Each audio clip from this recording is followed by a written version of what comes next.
What's going on, guys, and welcome back to another episode of Career Mode. This is episode number 178, and we started today's episode off by seeing that Stoke want an improved bid for their centre-half Matthew Wilkinson, and Spurs have accepted a deal to take Anthony Wynn off of them on loan, and he'll be a resi, really. He'll be a sort of a sub to resi player. 20 grand a week is actually a little bit expensive, so it turns out they've given him a new contract at Spurs, because he wasn't getting paid that much when I was there. But whilst we were there, he looked like a very capable resi.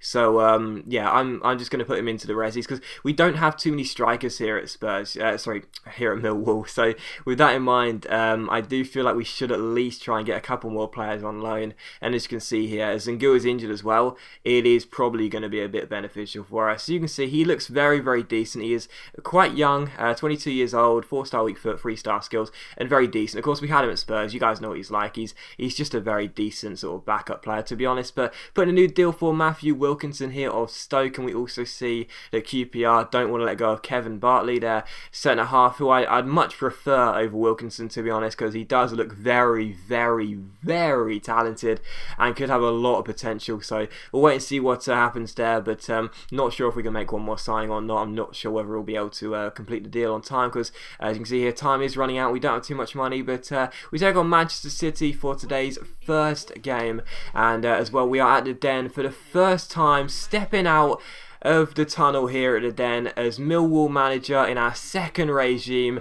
The atmosphere was buzzing. I just felt 10 feet tall, to use Ryan Giggs' words there, as I was coming out of the tunnel to the Den, as the crowd cheer here as they see me walking towards the dugout. And as you can see, we'll take on City here, and to be honest, City are a side in decline on this Career. As you can see by their team, it's not very good at all, is it? City are a side on decline, whereas we're a side on the rise. So it was really interesting coming into this game, you know, usually expect City to absolutely batter us, but because of the way both teams are being played, it seems like we're the team that everyone needs to look out for, whereas City are the side who are currently struggling and are on the fall, really. But the first goal of this game would fall in the 29th minute, and what a lovely goal it was. Some very nice passing, and a man with no legs, Scott Triggs, gets the goal, and I really like that goal as well, because what you see there is Kelvin sort of move out of the box, and he plays a fantastic reverse pass as Triggs, no one picks him up. I thought that was a lovely run by Triggs there, so very good finish. Triggs gets his goal, and it's Millwall 1 and Manchester City here, Manchester City 0 here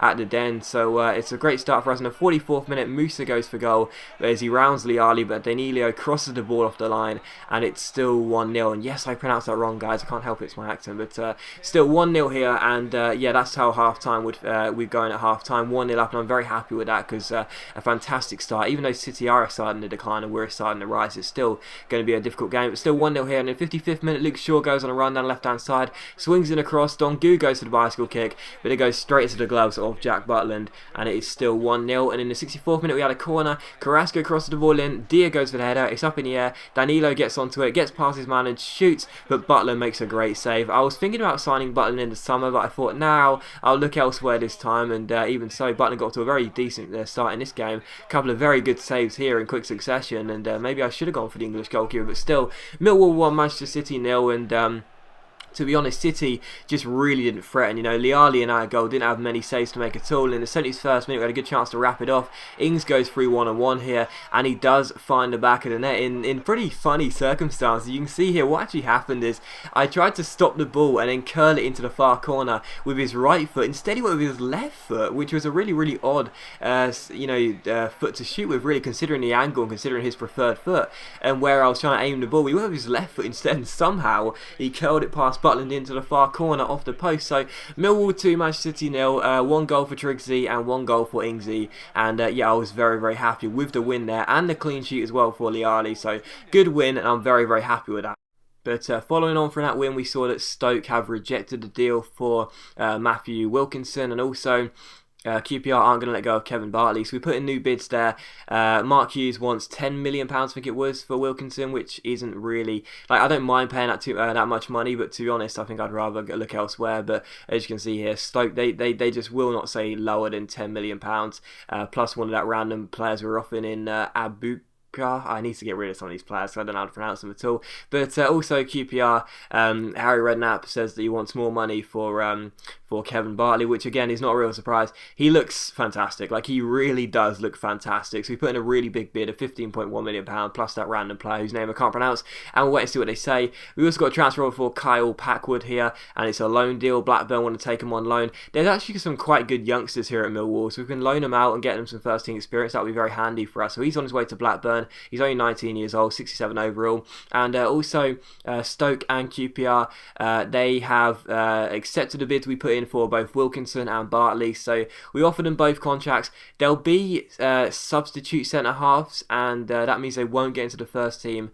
on a regular basis, but they will still be challenging for a first team place, if you know what I mean. And as you can see here, they both declined that contract because of the squad status I gave them. I gave them squad rotation status. They weren't happy with that, as you see, and Gu comes back to fitness here. So with that in mind, we have to offer them better contracts, and what I decided to do is just not specify the squad role, because, you know, with Dia and Gutierrez as our centre-back partnership, they're not really going to be losing their place very often. They're always going to be on the bench. So with that in mind, we offer Wilkinson squad rotation, but we don't give Bartley a squad status. And as you can see here, both of those players accept those contracts. So for me, it was up to whether I wanted to save myself £5 million and get someone who's a little bit worse, or do I spend the big money and get a very decent centre-half who I think could be a fantastic centre-half for the future.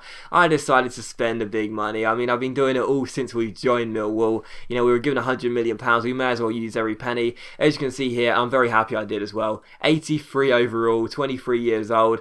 Fantastic physical stats, very decent defensive stats. I'm just really happy with that deal. Bartley comes in, he'll be on the bench, and yeah, I'm happy with that. I don't think Wilkinson would have even been in the 80s based on his valuation and the stats we were given. So with that in mind, I'm happy with that deal. Yes, £15 million is a lot of money. Yes, our budget is now completely gone, but we signed every single player we kind of wanted to, and then some, you know. So, you know, as that signing, I did say I wanted one more signing, and as that signing, that's a pretty decent deal for us, you know, because I know it's a lot of money for a backup centre-half, but I really do feel as though he could be a very capable centre-back as a backup player. And if we do look to get ourselves into the Champions League places for next year with Millwall, we'll need as many good players in the backup places and in the resis as possible, you know. So I'm happy with the deal, and I know to some people they would have preferred to have saved the money and then look to invest in other areas of the squad, but to me, I would have preferred to spend the money, because I know for a fact that it will come in handy if we do get ourselves into the Champions League next year, touch wood.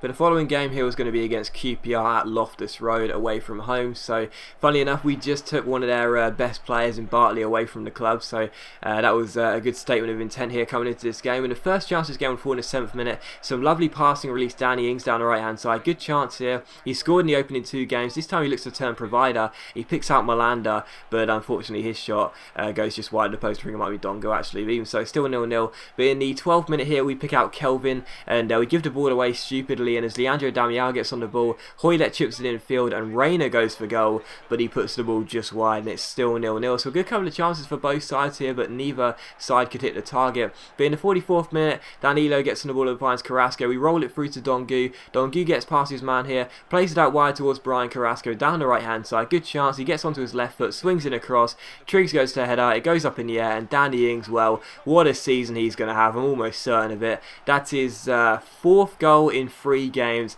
and it's a fantastic bicycle kick over the goalkeeper Ospina into the back of the net to make it QPR 0, Millwall 1 just before half time. So great finish there by Ings there. Lovely cross by Carrasco. Triggs heads it up in the air, and what a finish by Ings that is. And you know, when we signed Danny Ings at Millwall, he got off to a great start for us when we signed him from Burnley, and we knew he'd be a good player for us. But I'm so glad that I've came back to the club. He's managed to keep hold of a first team place, and he's decided to stay at the Den.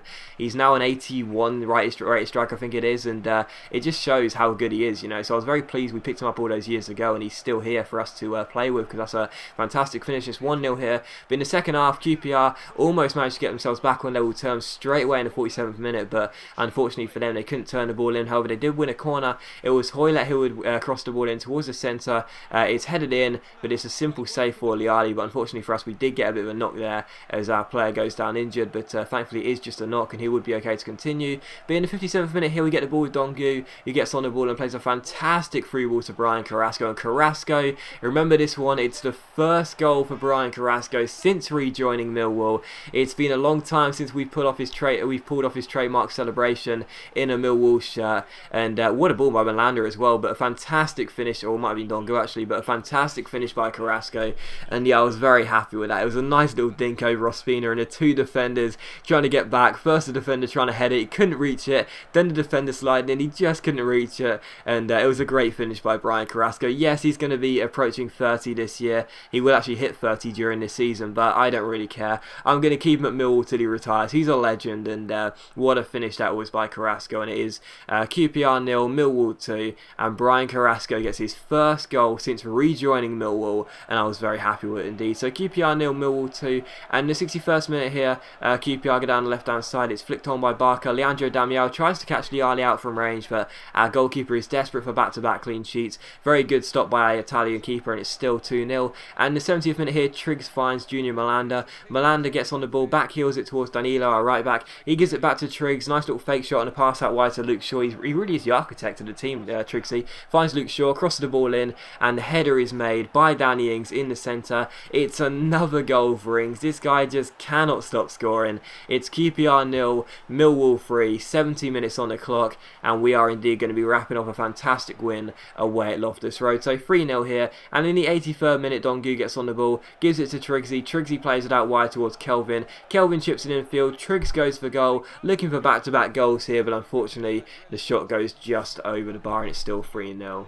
And in the 90th minute here, with the game being closed out, Malanda finds Dongu down the left hand side here. Really good chance for us to rub salt in the wounds. We cross the wall in towards Triggsy. It's headed away only as far as Junior Malanda on the half volley, but it just goes wide of Ospina's post. But the game does finish at QPR 0, Millwall 3. So a fantastic win. It's our first dominant display since rejoining Millwall. It's away at QPR. Very good win. Very happy with it. Great to see Carrasco score his first goal since rejoining from Millwall, and the future looks very bright here with Millwall. But as always, guys, a big thank you for watching the video. I really hope you have enjoyed it. If you have enjoyed the video, please leave a like, and I'll see you for the next episode of Career Mode very soon.